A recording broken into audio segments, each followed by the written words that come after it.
오늘은 우리 새신자반 강의 11강째인데요. 새신자반 강의를 제가 이어서 하겠습니다. 우리 목사님께서는 우리 청년부 예배에 이제 매주 설교하러 내려가셔서 새신자반 강의를 오후에 제가 이어서 계속해서 하도록 하겠습니다. 오늘은 성령님이 누구신가? 성령님은 누구신가 첫 번째 시간인데요. 우리가 지난 시간 배웠던 것들을 아주 간략하게 살펴보면 첫 번째 파트는 뭐였죠? 하나님은 누구신가? 하나님은 누구신가에 대해서 배웠고, 두 번째 파트는 나는 누구인가? 인간은 누구인가에 대해서 우리가 배웠습니다. 그리고 세 번째 파트가 예수님은 누구신가? 그래서 이 세 가지, 하나님은 누구신가, 인간은 누구인가, 예수님은 누구인가, 그래서 이 세 파트를 배우는데 10주가 걸렸습니다. 그래서 오늘 11주차 11강인데요 성령님은 누구신가에 대해서 오늘 살펴보려고 합니다. 여러분, 세계적인 육상 강국은 주로 아프리카와 북아메리카에 위치한 나라들입니다. 대표적으로 케냐, 미국, 자메이카 등을 들 수가 있습니다. 2016년, 약 10년 전이죠. 리우 올림픽 남자 400m 계주 육상에서 우승을 누가 했냐면 자메이카 팀이 했습니다. 거의 항상 우승 후보로 꼽히기 때문에 큰 이변은 없었습니다. 그런데 이 자메이카에 이어서 은메달을 목에 건 팀이 예상 외의 나라였습니다. 은메달을 목에 건 나라는 미국도, 그리고 케냐도, 아프리카 대륙에 있는 나라도 아닌 아시아 국가 중에 나라였습니다. 바로 일본이 그 주인공이었습니다. 육상 강국이 아닌 나라임에도 불구하고 일본이 어떻게 은메달을 차지할 수 있었을까? 일본이 은메달을 차지했다고 하니까 별로 그렇게 막 좋아하시진 않네요. 당시에 이제 계주에 참가했던 이 일본 선수들이 그 개개인의 기록을 보면 그 우승에 올라갔던 나라들의 다른 선수들의 이 기록에 비교해서 볼 때에 떨어지는 것은 객관적으로 볼 때 떨어지는 것은 당연한 사실이었습니다. 객관적인 기록으로 봐도 뒤처지는 실력을 가지고 있었는데 어떻게 일본이 그 남자 400m 계주에서 은메달을 딸 수 있었을까? 개개인의 기록은, 개개인의 선수들의 속도는 느린데 그 이어 달리기이기 때문에 단축할 수 있는 시간이 어디에 있어요? 바톤 터치하는 데 있어요. 바톤 터치를 수없이 많이 반복해서 연습하면서 실수를 줄인 겁니다. 그래서 그 결과 일본은 더 강한 팀들을 제치고 은메달을 목에 건 반면에 육상 강국이었던 미국은 빠른 선수들이 많이 있었지만 바톤을 제대로 전달하지 못해서 실격을 당하는 수모를 겪기도 했습니다. 그만큼 무언가를 이어준다라는 것이 굉장히 어렵고, 그리고 이어주는 사역이, 이어주는 것이 중요하다는 것을 알 수가 있습니다. 그래서 우리가 첫 번째 그 문장을 보면 예수님으로부터 땡땡땡 성령님의 사역 이렇게 되어 있는데, 그 네모칸에 무엇가 들어갈까요? 예수님으로부터 이어지는 성령님의 사역. 한번 적어보세요. 예수님으로부터 이어지는 성령님의 사역. 예수님으로부터 이제 성령님이 그 사역이 이어지는 거예요. 예수님과 성령님이 바톤 터치를 하시는 겁니다. 요한복음 14장 16절 말씀을 우리 함께 보겠습니다. 내가 아버지께 구하겠으니 그가 또 다른 보혜사를 너희에게 주사 영원토록 너희와 함께 있게 하리니. 보혜사 적어보세요. 내가 아버지께 구하겠으니 그가 또 다른 보혜사, 바로 성령님이시죠. 보혜사를 너희에게 주사 영원토록 너희와 함께 있게 하겠다. 요한복음 16장 7절 말씀. 그러나 내가 너희에게 실상을 말하노니 내가 떠나가는 것이 너희에게 유익이라. 내가 떠나가지 아니하면, 예수님이 떠나가지 아니하면 보혜사가, 성령님이 너희에게 오시지 아니할 것이요 가면 내가 그를 너희에게로, 예수님이 성령님을 우리에게로 보내리니, 보내주시겠다, 이렇게 말씀하시는 겁니다. 조금 더 띄워주세요. 그래서 보혜사, 보혜사 성령님을 예수님께서 내가 그를 성령님을 너에게로 보내리니 이렇게 적어주시기 바랍니다. 그래서 예수님께서 성령님을 보내주시기 위해서 아버지께 구한다라고 기록하고 있습니다. 예수님께서 승천하신 이후에 성령님께서 제자들에게 오시는 거죠. 예수님이 올라가시지 않으면 성령님이 오시지 않는다. 그래서 예수님이 올라가신 이후에 그 성령님을 보내주시겠다. 예수님의 그 사역이 성령님에게로 이어지는 거죠. 완벽한 바톤 터치가 이루어지는 겁니다. 그래서 예수님은 성령님을 가리켜서 뭐라고 하셨습니까? 뭐라고 하셨어요? 보혜사. 예수님은 성령님을 가리켜 보혜사라고 하셨습니다. 써보세요. 보혜사. 헬라어로는 파라클레토스라고 합니다. 헬라어로는 파라클레토스. 보혜사라는 뜻은 뭐냐면 위로자 그리고 돕는 자라는 뜻을 가지고 있어요. 보혜사 성령님은 그래서 우리를 위로하시고 도와주시는 그런 역할을 하고 계십니다. 예수님께서 성령님을 보내주신 이후에, 그리고 보혜사 성령님을 이 땅에 보내주신 이후에 성령님은 우리를 위로하시고 도와주시는 그 역할들을 하고 계십니다. 그래서 성령님은 위로와 도움으로 우리를 어떻게 하세요? 인도해 주신다. 인도하신다. 적어보세요.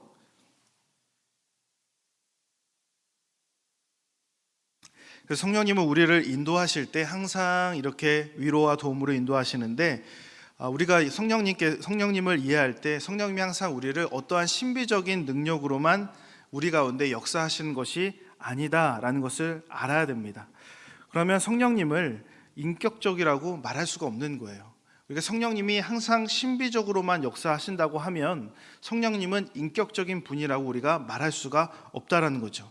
성령님을 인격적으로 만나고 인격적인 성령님의 인도를 받는다라는 것이 무슨 말이냐면, 그 성령님과 사귐을 통해서 그분을 닮아가는 것이라는 거 우리가 이해를 해야 되는 거예요. 성령님의 인도함을 받는다는 것은 항상 성령님의 신비적인 그런 능력 혹은 성령님의 강권적인 역사, 그런 것을 통해서 내가 어떤 의지를 갖지 않아도 이끌려서 가는 것이 아니라 성령님과 내가 교제하면서 나의 의지도 반영되고 내가 성령님을 따라가야지, 닮아가야지 결단하고 의지하면서 계속해서 성령님을 닮아가려고 노력하는 그 과정이 계속 반복되어서 일어나는 거예요. 그 과정 속에서 내가 자연스럽게 그분을 닮아가는 것, 그것이 바로 성령님의 인도함을 받는 겁니다.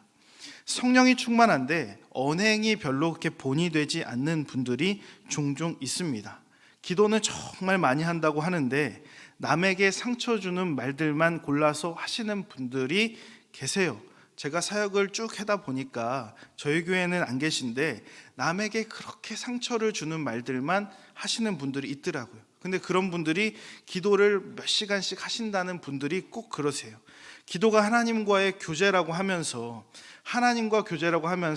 정작 자신은 하나님과 닮아가지 않는, 자신은 변화되지 않는 그런 모습을 가지고 계세요. 타인의 부족함만 지적해요. 타인의 연약함만 지적하는 거예요. 기도가 하나님과 교제라면, 하나님과의 소통이라면 하나님을 닮아가는 것이 당연한 거잖아요. 우리가 친구를 잘 사귀어야 된다, 우리가 친구를 가려 사귀어야 된다, 혹은 이런 말도 하잖아요. 자녀들한테 그렇게 이야기하는 이유가 뭐예요? 친구를 잘 만나야 그 친구들과 교제하고 또 선한 것들, 영향력을 서로 받으면서 같이 그렇게 성장해 가기 때문에 그렇잖아요. 그럼 우리가 하나님과 교제하면 선하신 하나님을 닮아가게 되어 있는 거예요. 하나님과 교제한다는 그 증거가 우리의 삶에 나타나게 되어 있는 거예요. 그런데 내가 그렇게 많이 기도하면서 하나님과 교제한다고 하는데 내 삶에 변화가 없다? 그것은 인격적인 하나님과 내가 교제하고 있지 않은 거예요. 진짜 깊이 있는 기도를 하는 것이 아니라 바리새인처럼 사람들에게 보여주기식의 기도밖에는, 내 자랑의 기도의 양으로 나 이만큼 기도하는 사람이야, 나 이만큼 나 신앙생활 하는 사람이야 라고 그냥 자랑거리밖에는 되지 않는다라는 겁니다. 그래서 이런 분들은 성령님을 오해하고 있는 겁니다. 성령의 충만함을 받는다는 것은 인격적인 성령님의 위로와 도우심 가운데 그분을 교제하고 닮아가는 것을 말해요. 그래서 성령님의 위로하심을 받는 사람들은 성령님의 인격으로 변화되고 나만을 위해서 살아가다가 성령의 인도하심을 받으니까 도움을 주시는 성령님의 그 성품을 닮아가다 보니까 나도 누군가를 돕는 인생을 살아가야 되는 거구나, 나는 누군가를 돕는 삶을 살아가고 싶다라는 그 마음이 드는 거예요. 그래서 그 신앙이 깊어지면 깊어질수록 그 하나님 사랑이 이웃 사랑으로 이렇게 변해서 가는 거예요. 펼쳐져 가는 거예요. 하나님 사랑으로 시작했던 내 신앙이 이웃 사랑으로 나아가는 거예요. 그게 성령의 인도하심을 받는 사람의 모습입니다. 그래서 그것이야말로 성령의 충만함의 증거라고 할 수 있습니다. 성령님은 진리와 불가분의 관계이다. 성령님은 진리와 불가분의 관계이다. 써보세요. 성령님은 진리와 불가분의 관계이다. 성령님은 우리를 도와주시는 분이시고, 또 한 가지는 성령님은 진리와 불가분의 관계이다. 요한복음 14장 17절 말씀 보십시오. 우리 함께 읽습니다. 그는 진리의 영이라 세상은 능히 그를 받지 못하나니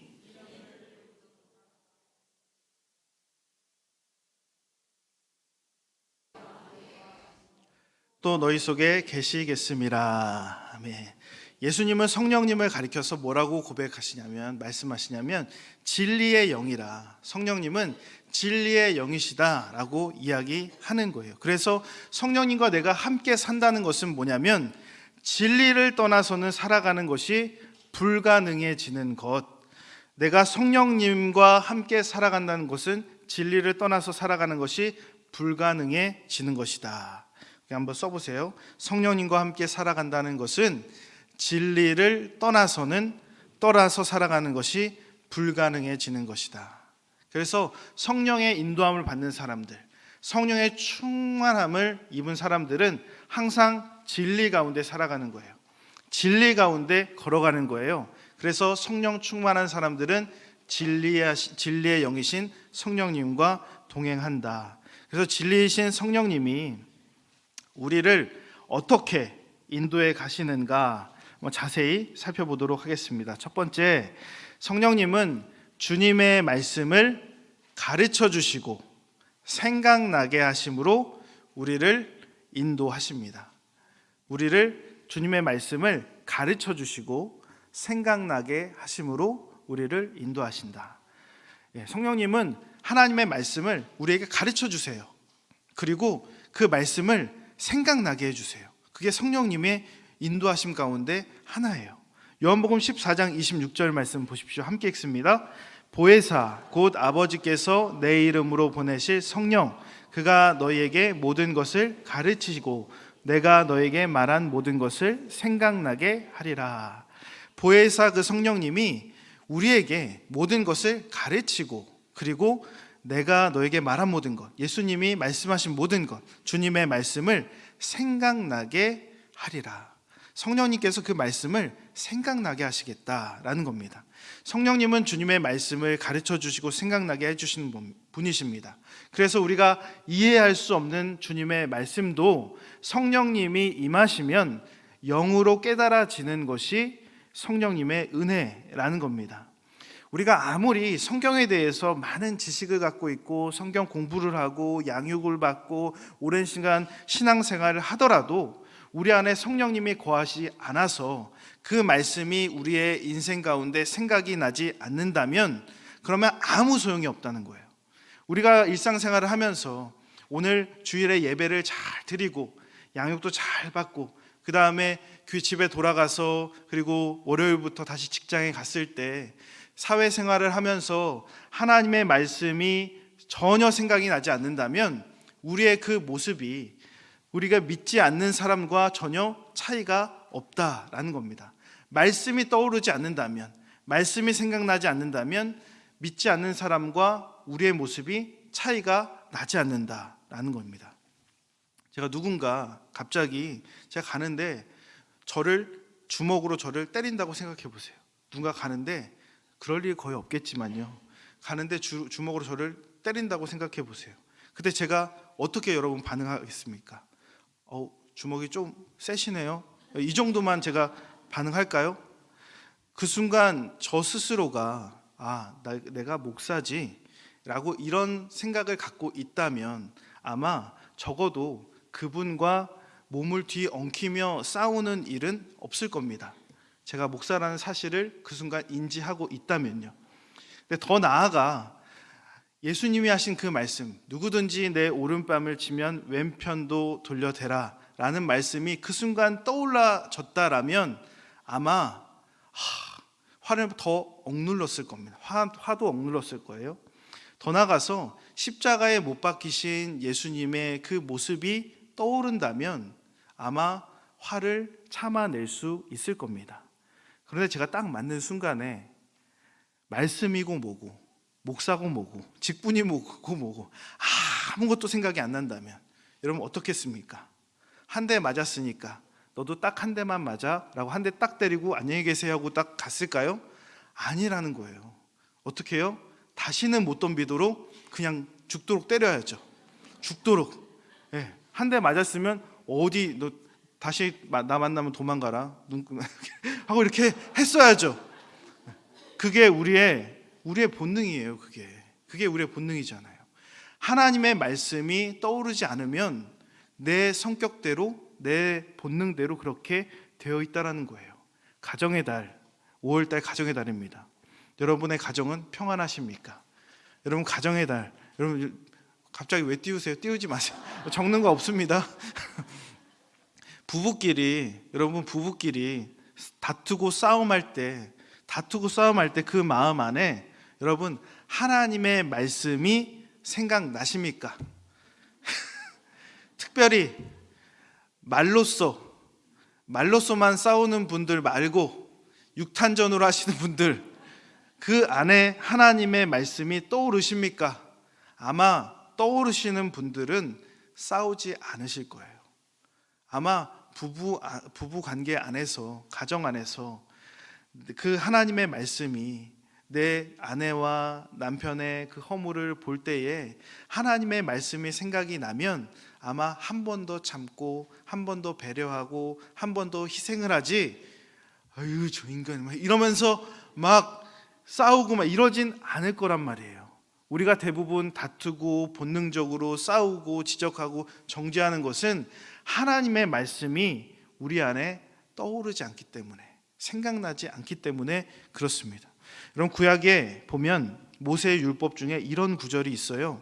출애굽기 21장 말씀인데 그러나 다른 해가 있으면 갑되 생명은 생명으로 눈은 눈으로 이는 이로 손은 손으로 발은 발로 눈에는 눈 이에는 이 우리가 잘 아는 말씀이잖아요. 생명은 생명으로 갚고 눈은 눈으로 갚고 이는 이로 갚으라. 피해를 받으면 받은 대로 똑같이 갚으라. 이 법은 피해를 받았으니까 너도 똑같이 갚을 수 있는 복수의 권리를 보장해주는 그런 말씀이 아니에요. 근데 사람들이 피해를 받았으니까 성경에 나와 있네. 눈에는 눈, 이에는 이. 나 피해 받았으니까 너 가만히 성경에 나와 있어. 받은 대로 돌려주면 돼. 근데 받은 대로만 돌려주면 그러면 괜찮죠. 근데 우리가 받은 대로 돌려주냐고요? 받은 만큼만 돌려주냐고요? 아니잖아요. 만약에 우리가 오전에 우리 아이들 여기 다 올라와서 예배 드렸잖아요. 얼마나 이쁘고 아름다워요. 우리 자녀들 손주들인데 그 손주들 자녀들 누군가 그 자녀들의 눈을 하나 파갔다고 생각해 보세요. 여러분 그 원수의 눈 하나만 뽑아오고 끝이실 겁니까? 아니죠.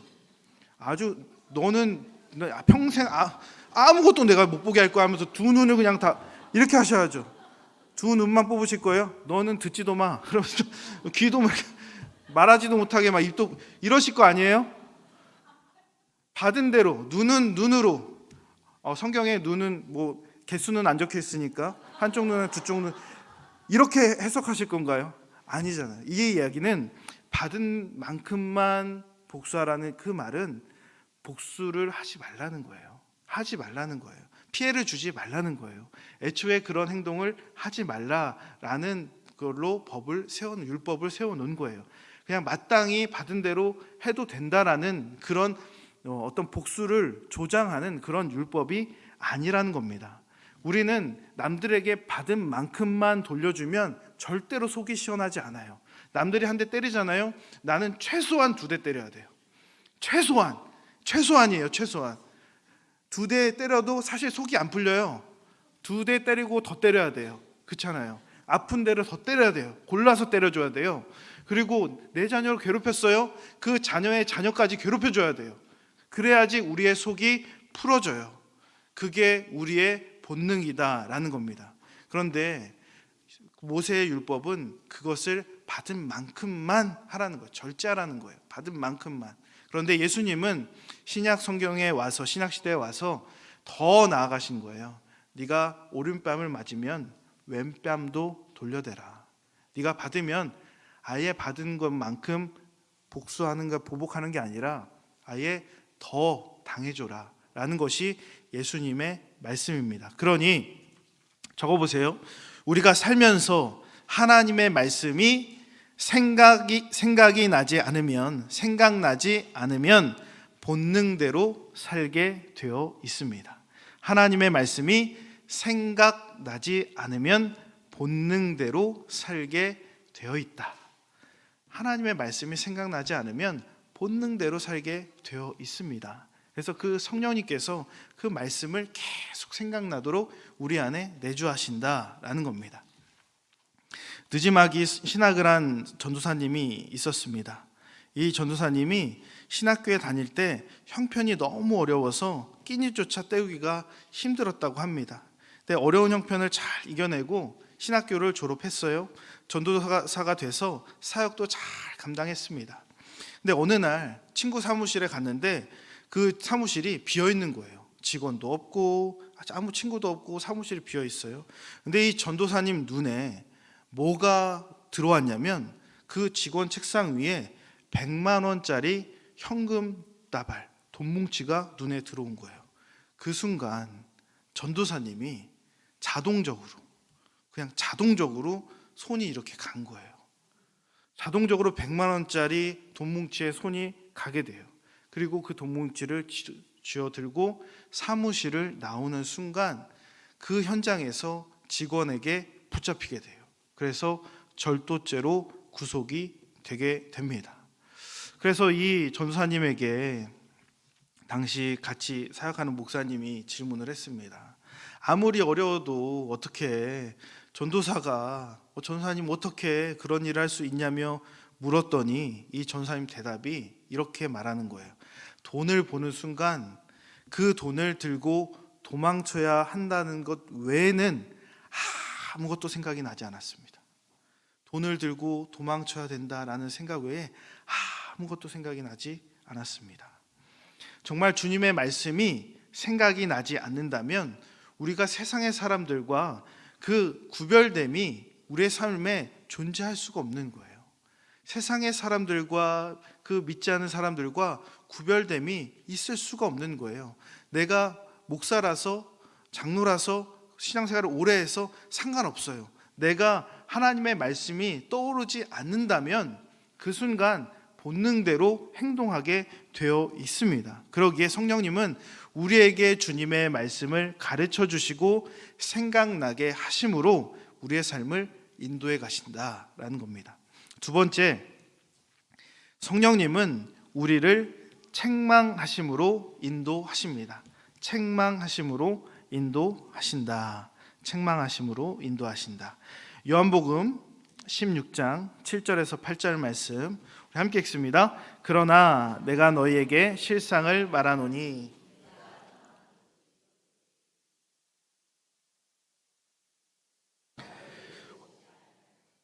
가면 내가 그를 너희에게로 보내리니 그가 와서 죄에 대하여 의에 대하여 심판에 대하여 세상을 책망하시리라. 성령님께서 오셔서 죄에 대하여 의에 대하여 심판에 대하여 세상을 책망하시리라 라고 말씀하십니다. 성령님은 우리를 책망하세요. 책망. 우리를 어떻게 책망하시냐?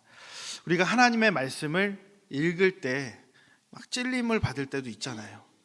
내가 이런 게 문제구나. 우리가 생명의 삶으로 매일 묵상을 하고 큐티를 할 때 내가 오늘은 이런 삶을 살면 안 되겠구나. 내가 이런 부분이 잘못되었구나. 우리를 책망하시는 거예요. 예배 중에 설교를 들으면서 막 찔림을 받을 때가 있어요. 내가 이렇게 못 사는데, 내가 하나님 앞에 다시 바로 살아야겠다. 그렇게 찔림을 주시면서 책망을 하실 때가 있어요. 그 예배와 말씀과 상관없는 그런 상황 속에서도 뉴스를 보다가도 드라마를 보다가도 우리 안에 성령님이 계신다라고 한다면 성령님은 우리의 양심을 통해서 우리를 책망하십니다. 우리의 양심을 통해서 책망하시는 거예요. 양심을 찌르시는 거예요. 성령님이 책망으로 우리의 양심이 찔리고 우리가 양심의 찔림을 받으면 어떠한 행동을, 어떠한 범죄를 저지르려고 하다가도 우리가 그 마음에 걸려서 행동으로 옮기지 못해요.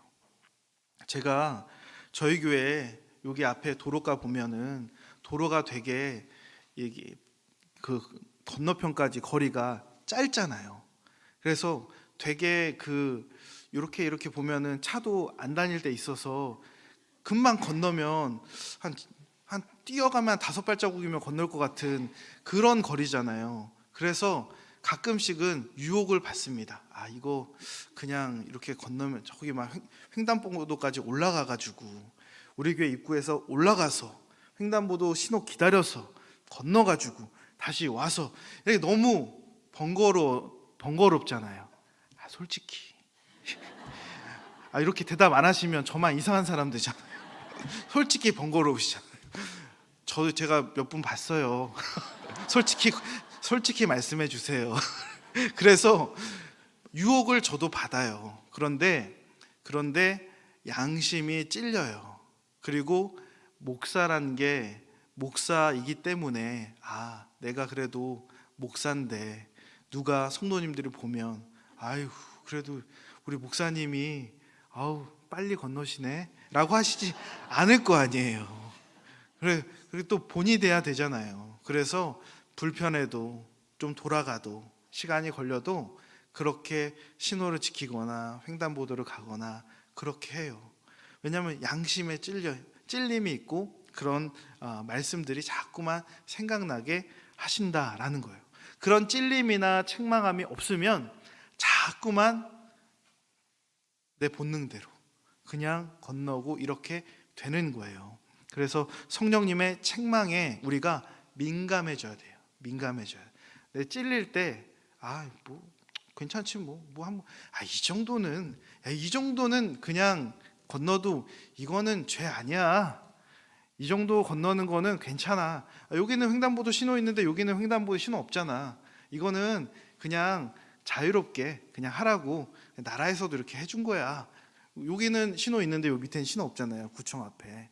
그러니까 스스로 판단해서 그럼 여기는 그냥 가도 괜찮은 거야 라고 스스로 그렇게 생각해서 가버리면, 양심의 가책이나 책망을 무시해버리면 그러면 어떻게 되느냐, 내가 곧 길이요 진리요 생명이요, 이 말씀을 믿는 것이 아니라 내가 외치고 다니는 사람이 되는 거예요.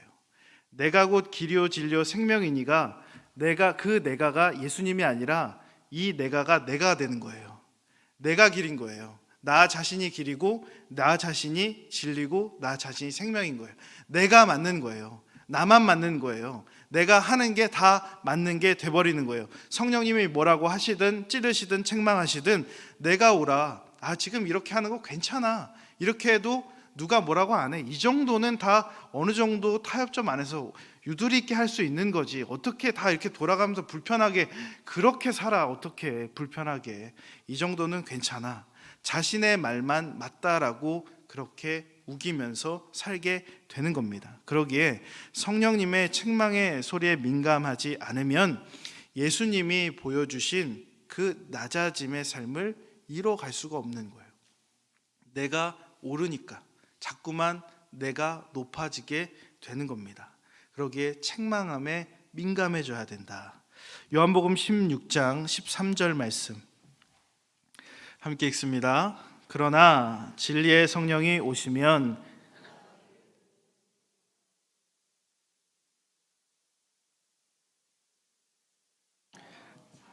너에게 알리시리라.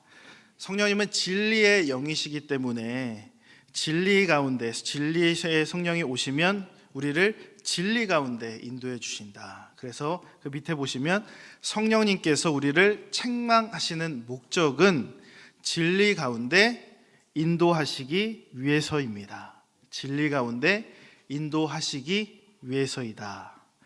우리의 양심을 흔들어 깨우신 뒤에 진리 가운데 인도해 주시기 위해서 우리의 양심의 가책을 느끼게 하시고 양심을 찔러 주셔서 항상 그 진리, 성경의 정도로 벗어나지 않도록 우리의 삶을 인도해 주시는 거예요.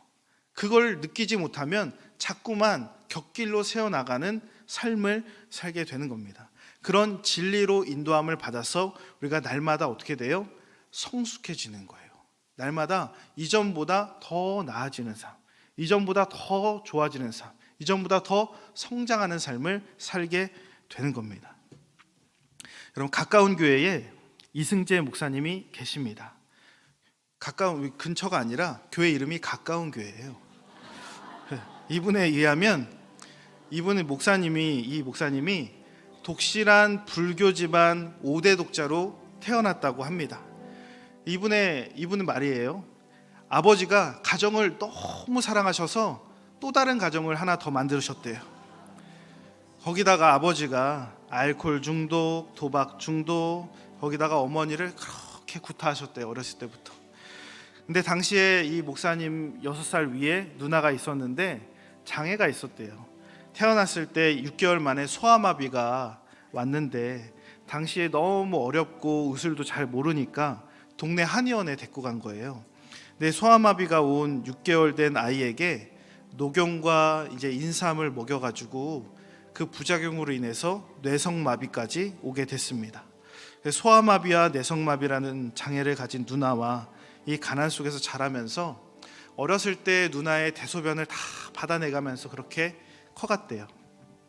그런 어려운 가정 속에 아버지의 폭력 속에 가난 속에 잘 커서 이제 명지대학교에 들어갔는데 명지대학교에 들어가서야 이 학교가 미션 스쿨이란 걸 알았대요. 독실한 불교 신자인데 그래서 그때 인생 최대의 고민이 들었다고 합니다. 아, 부처님, 이거를 제가 계속 다녀야 됩니까? 말아야 됩니까? 그런데 다른 학교 갈 성적이 안 돼서 그냥 다니기로 했답니다. 대학교에 처음 가서 학교 체프를 드리니까 태어나서 처음 목사님이란 존재를 알게 되었답니다. 기독교를 학교에서 처음 접했어요. 근데 첫인상이 별로 좋지 않더래요.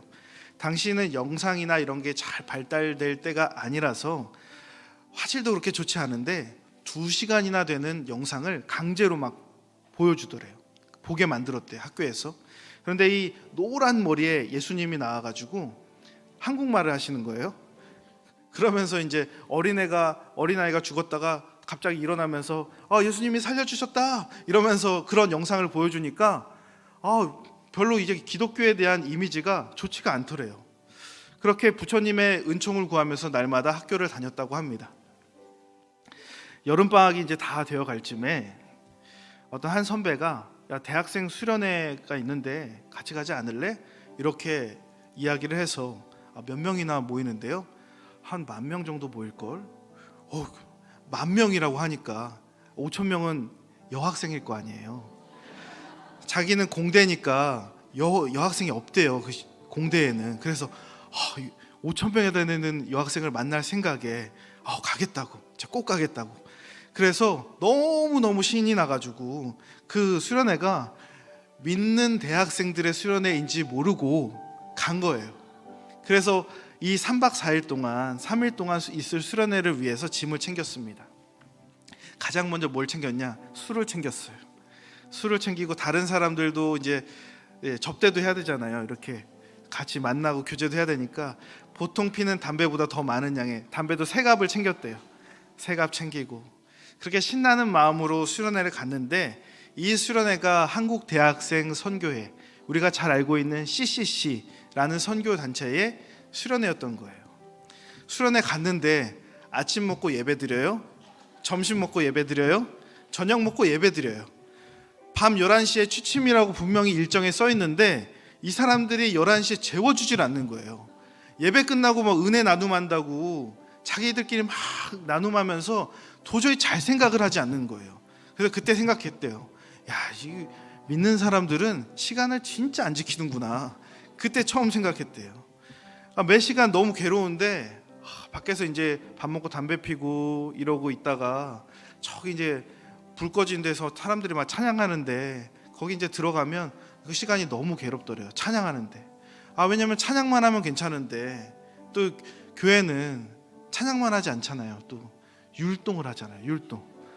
교회를 다녀본 적도 없는데 율동을 하니까 너무 힘들더래요. 근데 또 율동을 하면 이 교회 율동은 꼭 이렇게 이쪽 한번 하면 이쪽 한번 해야 되고, 왼쪽 한번 박수 치면 오른쪽 한번, 이게 병적으로 좌우 대칭을 해야 되는 이 율동이 너무너무 힘들더라는 거예요. 그 도저히 이게 안 되겠다.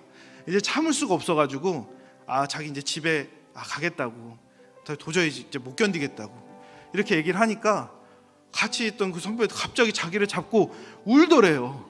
자기 집에 간다고 하니까. 왜 울어? 내가 집에 간다는데. 자기 자꾸 막 울면서 막 기도합니다. 그때 이제 엄마가 해줬던 말이 생각이 나는 거예요. 남의 눈에 눈물 나게 하면 네 눈에는 피눈물 난다. 그 말이 생각이 나가지고 도저히 갈 수가 없었다고 합니다. 그래서 알겠다고 남아있겠다고. 더 이상 이제 희망이 없어요. 여학생 다 그 여학생이 그 여학생처럼 다 보이는 거예요. 그렇게 수련의 마지막 날이 되었습니다. 근데 이상하게 이 마지막 날 저녁 집회에 설교가 귀에 들리기 시작하는 거예요. 설교가 귀에 들어오기 시작해요. 그 목사님이 하는 설교가 지금까지 기억이 남더래요. 모든 사람은 죄인입니다. 미스 코리아도 예쁜 죄인이고 박사학위를 가진 사람도 똑똑한 죄인일 뿐입니다. 우리의 양심이 우리가 죄인인 것을 알려줍니다. 죄의 삭은 사망입니다. 우리는 우리의 죄로 인해서 반드시 지옥에 갑니다. 천국과 지옥은 반드시 존재합니다. 그렇게 설교를 하는데 우리는 모든 사람이 죄인입니다 라고 하는 그 설교 말씀이 귀에 들리는 거예요. 처음에는 자신이 죄와는 전혀 상관이 없는 사람이라고 생각하고 있었습니다. 근데 목사님이 모든 사람이 죄인입니다 라고 선포할수록 생각나는 기억이 있는 거예요. 떠올라지는 기억이 있는 거예요. 고등학교 1학년 때 아버지와 어머니가 심하게 다투셨대요. 평상시도 다투셨지만 그날따라 유독 심하게 다투셨대요. 어머니 얼굴에 피가 흥건해졌어요. 그래서 이제 아버지에 대한 분노가 그날 터진 거예요. 고등학교 1학년 때. 얼마나 이제 등치도 커지고 하니까 이제 아버지에 대한 분노가 이제 반항으로 나올 때예요. 오늘이 이제 그날이다. 이렇게 살아봐야 더 살아봐야 무슨 의미가 있겠나 싶어서 부엌에 수박 자르는 칼을 들고 방으로 들어왔습니다. 칼을 들고 들어가니까 엄마가 이제 이 목사님을 말리는 거예요. 승재야, 내가 이렇게 맞으면서 버티며 사는 이유가 뭔데? 딱 하나야. 너만 그냥 정상적으로 살면 돼. 너만 그냥 정상적으로 살아가는 거 그거 하나면 돼. 오늘 밤 사고 치면 다 끝나. 그거 다 끝나. 그래서 아버지 배에 찌르려고 가져갔던 그 칼을 장롱에 꽂아놓고 집을 나왔습니다. 밤새도록 돌아다니다가 밤을 새고 이제 집에 들어갔대요. 이제 학교는 가려고 방에 들어갔는데 이제 바보 누나가 자기 숙제, 어제 자기가 다 숙제해 놓은 거를 다 찢어서 먹고 있더래요. 숙제해 놓은 거를. 인생의 가장 힘들고 어려운 시기에, 가장 어두운 시기에 그 모든 분노와 증오의 그 감정이 아버지에게 있었는데, 그 아버지에게 쌓인 그 감정이 아버지에게 표출되려고 했는데 누나에게 향한 거예요. 그 순간 고등학교 1학년 때 그 모든 감정을 아무런 반항도 하지 않는, 아니 아무런 반항도 할 수 없었던 누나에게 향하면서 그 누나를 무차별적으로 폭행하기 시작합니다. 누나가 입술이 시퍼래져요. 근데 누나가 소아마비에 뇌성마비잖아요. 그만 때려달라는 눈빛을 보내도 그 원망에 분노에 찬 그 감정으로 누나를 계속 때려요. 밤 10시가 되면 엄마랑 같이 누나를 목욕시켰대요. 근데 누나 옷을 이렇게 보니까 온몸이 다 피멍이래요. 자기가 때려서. 그래서 엄마한테 걸리면 안 되니까 엄마가 오기 전에 다 목욕을 시켜서 옷을 다 갈아입혀 놨대요. 그래서 엄마가 승재야 누나 목욕시켜야지. 엄마 제가 다 목욕시켜 놨어요. 그렇게 한 달 반을, 멍이 다 없어질 때까지 한 달 반을 그렇게 생활했대요. 그로부터 3년 후에 26살의 나이로 누나가 세상을 떠나게 됩니다. 아무도 몰라요. 완전 범죄예요. 아무도, 어느 누구도 자신이 누나를 그렇게 무차별적으로 때렸는지 아무도 몰라요. 아무도 모르는데, 그런데 수련의 마지막 날 모든 사람이 죄인입니다. 모든 죄의 삭은 사망입니다. 그 죄로 인해서 모든 사람은 지옥에 갑니다. 모든 사람이 다 죄를 범했습니다. 순간 그 기억이 떠오르는 거예요. 눈을 감아도 마치 영화 필름이 돌아가는 것처럼 그 장면이 계속 돌아가요. 누나가 살아있으면 용서라도 구할 텐데 그 용서를 구할 누나가 세상에 존재하지 않아요. 누나에게 대한 씻을 수 없는 그 마음, 그 씻을 수 없는 그 감정 때문에, 그 죄 때문에 마음이 너무 찢어지도록 아팠답니다. 제가 108계단을 무릎으로 올라야 이 죄를 씻을 수 있을까요? 어떻게 누나에 대한 죄를 씻을 수 있을까요? 그런데 한 번도 교회 나가서 성경을 읽어보지 않는 이 사람에게, 이 목사님에게 설교 말씀이 계속 들려요. 그런데 여러분, 희망이 있어요. 죄를 알지도 죄를 짓지도 않으신 분이 있습니다. 예수님이 우리의 모든 죄를 짊어지시고 십자가에 달려 돌아가셨습니다. 그분을 믿기만 하면 우리의 모든 죄가 다 용서받을 수 있습니다. 그 순간 예수님을 너무 간절히 믿고 싶어져요. 그 순간 회개가 절로 나와요. 예수님, 우리 누나 천국 보내주세요. 예수님, 내 죄 용서해 주세요. 내가 예수님 믿겠습니다. 내가 예수님 따르겠습니다. 우리 누나 천국 보내주시고 내 죄 용서해 주세요. 예수님밖에 없습니다. 그렇게 예수님을 영접하게 됩니다. 여러분, 성령님은 우리에게 주님의 말씀을 가르쳐 주시는 분이세요. 성령님은 우리에게 주님의 말씀을 생각나게 해주시는 분이세요. 그리고 성령님은 책망으로 우리의 삶을 인도해 가십니다. 그러기에 우리의 삶에 성령님과 동행함을 날마다 사모함으로 간구해야 된다는 거예요. 성령님이 동행하시지 않는다면 우리의 삶은 세상의 사람과 별반 다르지 않습니다. 그러기에 우리를 인도하시는 그 성령님 앞에, 성령님, 내가 예수님과 더 가까워지고 싶습니다. 내가 예수님을 더 닮아가고 싶습니다. 내가 성령님 그렇게 우리를 인도하시고 내 인생을 가르쳐 주시고 내 인생을 깨우쳐 주시고 날마다 그 말씀이 생각나도록 인도해 주세요 라고 주님 앞에 간구하시는 저와 여러분 되시기를 주님의 이름으로 축원합니다. 우리